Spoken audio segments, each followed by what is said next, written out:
Welcome to Scrumisms. Today's Scrumism: a target is not a forecast. A target comes from a stakeholder or leadership. This is a like or a need. I want this and I want it by this date.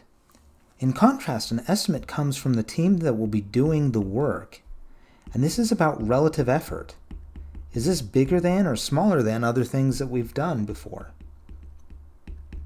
And finally, the forecast takes that estimate combined with the measured capacity of the team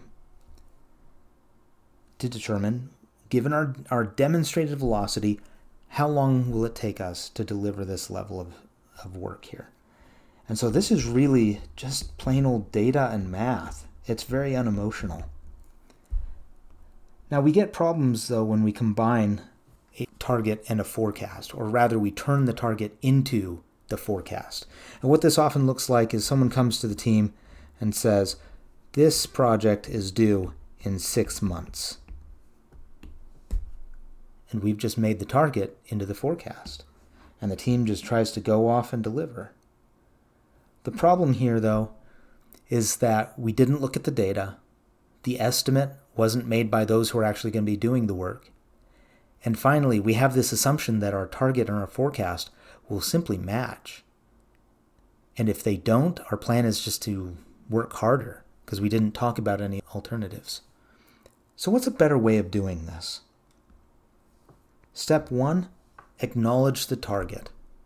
That sounds great, good target, but let's move to step 2, which is now let's have the team take what they know about it and estimate.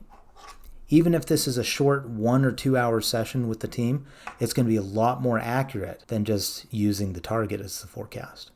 Step 3, we're going to use the demonstrated velocity to forecast. And that leads us to be able to finally compare the forecast that is based on demonstrated velocity with the target, what we would like. And guess what? Most of the time, these two numbers are not going to match up. But that's okay, because now we have data to talk real-world measurable solutions. If they don't match up, and again, most of the time they won't, we can look at lowering the scope, or maybe pushing the date, or adding another team to help out with this project. Or maybe we remove some of the other responsibilities that the current team has. But the point is, we should be able to do the math up front and show this impact. That's how we know real-world solutions.